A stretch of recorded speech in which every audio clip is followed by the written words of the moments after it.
we've talked a little bit about Ovi, who's back on skates 2 weeks after suffering a broken leg.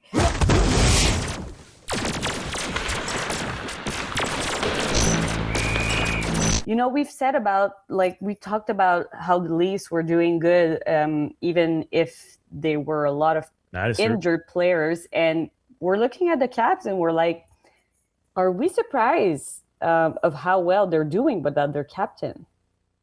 A little bit for me.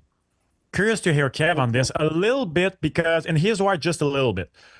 Ovi was having such a start to the season. I was curious about how the morale was going to be hit. And then it's Ovi. I don't know how he is around the team. Of course, you're less around the team when you're injured, but Buddy's out there on the ice taking laps 2 weeks later. He was seen courtside at the Wizard. Like, clearly the morale is high on Ovi. I don't know what he puts in that Coca-Cola. I do want to know. But they have 4 wins in a row. They're 4-2 overall without without Ovi. And to me, it's just that every player that needed to step up have. Wilson and Strome, 6 points. Jacob Chikrin, a 7 point in 6 games without Ovi. McMichael, Carlson, 5 points each. Lars Eller has been very decent for this team since his comeback.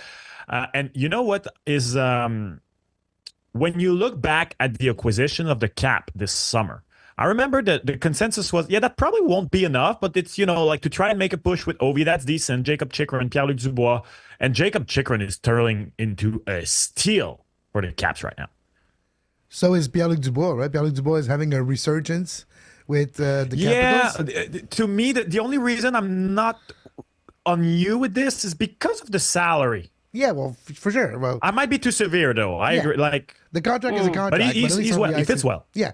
The one thing I want to say, you were curious to know, when you don't have a big, what I call talisman players, like when you don't have those type of players that you look for on the ice or any sport, right? In soccer, if you don't have Messi in your team, well, the play will just organically play out the way it should, and the opportunities are still going to be there. You're just not going to look for the finisher.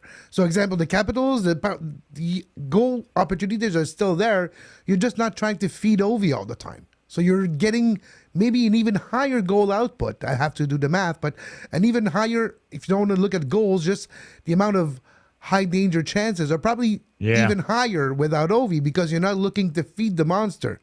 The monster is the team itself. So I think maybe that's part of the reason why. But that's always short term, though. Long term, it might be different, but short term, we're seeing the result with the White Capitals. Yeah, it's maybe a good thing to see him, like be back on his skate after 2 weeks. We've said he could be out for 4 to 6 weeks, so maybe it could be 4 weeks. It's going to be 3. Top. But I mean, he's made out of steel. I really need to know what he's. I don't know. There was a legendary J.R. Smith quote about LeBron. I'm pretty sure it's J.R. Smith. He said that guy wasn't born; he was made in a Gatorade lab. Well, Ovi was made in the lab too. A different lab, but he was made in the lab. Yeah, he was made in Russia. The lab. So we're wondering. Oh yeah, he's the Winter Soldier. Actually, he's a freaking Winter Soldier. That's what he is. Oh yeah, he's a Yeti.